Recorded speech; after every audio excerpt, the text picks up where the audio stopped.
نوافل پڑھنے کا ثواب عطا فرماتا ہے، 1000 مریضوں کی عیادت کرنے کا ثواب عطا فرماتا ہے، 1000 نماز جنازہ میں شرکت کرنے کا ثواب عطا فرماتا ہے۔ تو ہمیں چند لمحے بیچنے کا موقع ملے گا۔ ابھی انہوں نے شیڈول دیا ہے کہ 4:15 جماعت ہے، تو اس سے پہلے ہم نے دعا کروانی ہے۔ تو ظاہر ہے 4 بجے اذان ہونی ہے، تو ہم نے وضو کے لیے 5 منٹ دینے ایک دوسرے کو، تو انشاءاللہ اس میں ہم نے دعا کروا دینی ہے۔ تو یہ لمحے ہمیں کتنے میسر آئیں گے؟ کئی لمحے ملیں گے، اور اس میں ہم انشاءاللہ قرآن سنیں گے، پیارے آقا صلی اللہ تعالیٰ علیہ وسلم کا فرمان سنیں گے۔ اور یہ قرآن اور پیارے آقا کا فرمان سننے والے کئی خوش نصیب ایسے ہیں کہ ایک ہی فرمان، ایک ہی آیت، ایک ہی حدیث ان کی لائف کا ٹرننگ پوائنٹ بن جاتا ہے۔ یعنی اگر وہ نماز پڑھنے والے نہیں تھے تو ایسا ان پہ دل پہ اثر ہوتا ہے کہ اللہ پاک ان کو توفیق دیتا ہے، وہ 5 نمازیں شروع کر دیتے ہیں۔ اگر ان کی زندگی میں جھوٹ شامل ہے تو وہ جھوٹ نکل جاتا ہے۔ آقا کی حدیث کی ایسی برکت ہے کہ اگر غیبت ان کی زندگی میں شامل ہے تو وہ نکل جاتی ہے۔ اگر کسی بھی طرح کا گناہ پوری لسٹ بنا لے تو وہ اگر ان کی زندگی میں شامل ہے تو اللہ پاک توفیق دیتا ہے، اللہ کا ذکر سننے کی برکت سے ان کی زندگی سے نکل جاتا ہے۔ تو ہم بھی دعا کرتے ہیں کہ ہمیں یا اللہ تو ثواب بھی عطا فرما، ہم تیرے محبوب کا ذکر بھی سنیں گے، تیرے محبوب پر آنے والے قرآن کو بھی سنیں گے، تیرے محبوب کا فرمان بھی سنیں گے۔ اچھا، آج کی اس محفل کا ہمارے ہاں معمول ہے کہ ہم اس کو اصال ثواب کی محفل ہم کل بھی کرتے ہیں، سوئم بھی کرتے ہیں، چیلم بھی کرتے ہیں، برسی بھی کرتے ہیں، 10واں بھی ہوتا ہے، عرس بھی ہوتا ہے۔ اچھا، کبھی اور کیا ہے کہ یہ کیوں ہوتا ہے؟ یہ جیسے ہماری یہ بہن خوش قسمت تھی کہ انہوں نے اپنے بچوں کو قرآن کی محبت سکھائی، اور تب یہ اتنی بڑی لسٹ مجھے ملی کہ ان کے اصال ثواب کے لیے قرآن پڑھا گیا نا۔ اچھا، انہوں نے اپنا بچہ بھی اپنی زندگی میں اس نفسا نفسی کے دور میں کہ جب ہر بندہ کہہ رہا ہے جی مہنگائی ہو گئی، اچھا ایک گھر بنانے کے بعد دوسرے گھر کی تیاری کر رہا ہے، دوسرا گھر بنانے کے بعد تیسرے کی تیاری کر رہا ہے، تیسرا بنانے کے بعد چوتھے کی تیاری ہو رہی ہے، ایک دکان بن گئی تو دوسرے کی تیاری، ایک بزنس چمک گیا تو دوسرے کی تیاری۔ اس نفسا نفسی افراتفری کے دور کے اندر اس ہماری بہن نے اپنے دونوں بچوں کو قرآن کے سپرد کیا ہے۔ سبحان اللہ۔ اور خوش قسمت ہے، میں نے ایک بسم اللہ شریف کی روایت میں پڑھا تھا کہ ایک شخص، یہ فیضان بسم اللہ ایک کتاب تھی ہماری فیضان سنو کا ایک باب تھا، اس میں نے پڑھا تھا کہ دنیا سے فوت ہو جاتا ہے، مر جاتا ہے، تو اس کی جو بیوہ، وہ بیوی جو تھی وہ حاملہ تھی، یعنی بھی بچہ اس کا پیدا نہیں ہوا تھا، تو اس کے پیدا ہونے کے بعد دنیا میں اس بندے سے اس کے چلے جانے کے بعد اس کا بچہ دنیا میں پیدا ہوتا ہے، آتا ہے، اور اس کی بیوہ جو ہے اس بچے کو بڑا کرتی ہے اور پہلے دن قاری صاحب کی خدمت میں بھیجتی ہے قرآن سیکھنے کے لیے۔ تو جب اس کو مسجد میں قاری صاحب کہتے ہیں کہ بیٹا پڑھو بسم اللہ الرحمن الرحیم، تو بیٹا اپنی توتلی زبان میں بسم اللہ شریف پڑھتا ہے، جبکہ اس کا والد کئی سال پہلے فوت ہو چکا ہوتا ہے۔ تو اس فیضان بسم اللہ میں لکھا ہوا ہے کہ اس کی اس بسم اللہ شریف کی برکت سے اس گناہگار شخص کے والد سے اللہ پاک فرشتوں کو، عذاب والے فرشتوں کو حکم دیتے ہیں کہ اس کے عذاب کو دور فرما دو۔ فرشتے پوچھتے ہیں یا اللہ اس کا عذاب تو قیامت تک کے لیے تو نے فرمایا تھا۔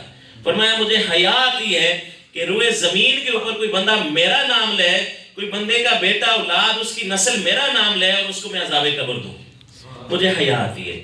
تو یہ ایک بسم اللہ شریف کی برکت ہے۔ میں اپنے جہاں بھی اصال ثواب کی محفل میں، ابھی بھی وحدت کالونی میں مرثیہ محافظ کے ایک دوست تھے، ان کی والدہ کا چیلم تھا، اس میں نے یہ ریکویسٹ کی ہے کہ خدا را قرآن کو کل پہ بھی پڑھو ثواب، چیلم، 10واں، سوئم، برسی جس پہ پڑھو ثواب۔ اچھا، دکان دفتر میں برکت کے لیے پڑھو ثواب، قرآن کو دیکھو تو ثواب، قرآن کو چومو تو ثواب، قرآن کو چھوو تو ثواب۔ لیکن آؤ آج ہم غور کرتے ہیں کہ یہ قرآن ہے کیا؟ یعنی یہ پیچھے مرنے والوں کے لیے یا زندوں کے لیے بھی ہے؟ سوال یہ ہے کہ یہ کیا بخشنے کے لیے ہے؟ سوئم پہ پڑھنا چاہیے، چیلم پہ پڑھنا چاہیے، برسی پہ پڑھنا چاہیے، پڑھنا چاہیے، انکار نہیں ہے۔ ایسا نہ ہو کہ کوئی سمجھے کہ میں کہتا ہوں نہیں سوئم پہ پڑھو ثواب ملے گا، جتنا پڑھو گے ثواب ملے گا، جتنا۔ یہ ہمیں ابھی بھیجا گیا، مجھے بھیجا گیا دعوت اسلامی کی طرف سے، ان کی اہلیہ کے لیے، ان کے بچوں کے لیے، ان بچوں کی امی کے لیے، اصال ثواب کے لیے۔ اچھا، اصال ثواب مردوں کو بھی کیا جا سکتا ہے، زندوں کو بھی کیا جا سکتا ہے۔ تو قرآن پاک کے آغاز میں دنیا کا کوئی رائٹر بک لکھتا ہے تو اس میں کیا کہتا ہے، پہلے یا آخر میں کہیں ایک لائن دیتا ہے کہ اگر اس میں کوئی غلطی پائیں تو ہمیں اطلاع دیں، ہم اس کی غلطی کو دور کریں گے۔ لیکن قرآن وہ کتاب ہے کہ اللہ پاک نے اس کے آغاز میں فرمایا ذالک الکتاب لا ریب فیہ، یہ وہ کتاب ہے کہ جس میں کوئی شک ہی نہیں، جتنا مرضی کوئی پڑھا لکھا آ جائے، غلطی تو بہت دور کی بات ہے، اس میں شک کی بھی گنجائش نہیں۔ اور پھر اسی آیت کے ساتھ جڑی آیت میں فرمایا ھدی للمتقین، یہ ہدایت ہے، اس میں رہنمائی ہے، گائیڈ لائن ہے متقین یعنی تقوی والوں کے لیے، جو پرہیزگاری اختیار کرتے ہیں، جو اس کی طرف رجوع کرتے ہیں، ان کے لیے ہدایت ہے۔ اچھا، اب یہ تقریباً 6666 آیات، میں نے پہلے عرض کیا کہ جتنا پڑھا آپ لوگوں نے اصالہ ثواب ہو گیا، اب اس کا مفہوم سمجھتے ہیں، اس کا مقصد سمجھتے ہیں۔ یعنی سی ایم آفس سے پنجاب کے لیے ایک لیٹر نوٹیفیکیشن جاری ہوتا ہے کہ دھند کے دنوں میں دکان سکول بند کر دیے جائیں، نوٹیفیکیشن جاری ہوتا ہے دھند کے دنوں میں سکول بند کر دیا جائے۔ متعلقہ ایس ایچ او صاحب اس لیٹر کو خوشبو لگا کے، غلاف چڑھا کے، پیارا سا غلاف پیارے سے طاق میں رکھ دیں، مہینے بعد جناب پوچھا جائے کہ سکول بند کیے تھے، نہیں، کیا کیا تھا؟ ہم نے تو خوشبو لگائی تھی لیٹر کو، ہم نے تو خوبصورت غلاف میں پیک کیا تھا، تو کیا اس کو کوئی رکھے گا، پھر رہنے قابل مانے گا کہ آپ ایسے چاہو؟ یعنی اس تھانے کے حدود میں اس کی لا اینڈ آرڈر اس کے ذمے تھا نافذ کرنا، جو بھی اوپر سے۔ اسی طرح ڈپٹی کمشنر کو کوئی آرڈر آتا ہے کہ جناب آپ کے ضلع لاہور میں یہ نافذ کر دی جائے چیزیں، وہ نوٹیفیکیشن سی ایم صاحب کو کہ جناب ہم نے تو یہ دیکھیں طاق میں سجا کے رکھا ہوا ہے، خوشبو لگا کے رکھا ہوا ہے، غلاف چڑھا کے رکھا ہوا ہے، کوئی مانے گا اس ڈپٹی کمشنر کو؟ کبھی بھی نہیں مانے گا۔ اسی طرح میرے پیارے اسلام بھائیو، یہ قرآن پاک پڑھنے کے لیے، ثواب بخشنے کے لیے ضرور ہے، لیکن اس قرآن پاک کو S O Ps of life کے طور پر ہمیں دیا گیا ہے، سمجھنے کے لیے دیا گیا ہے۔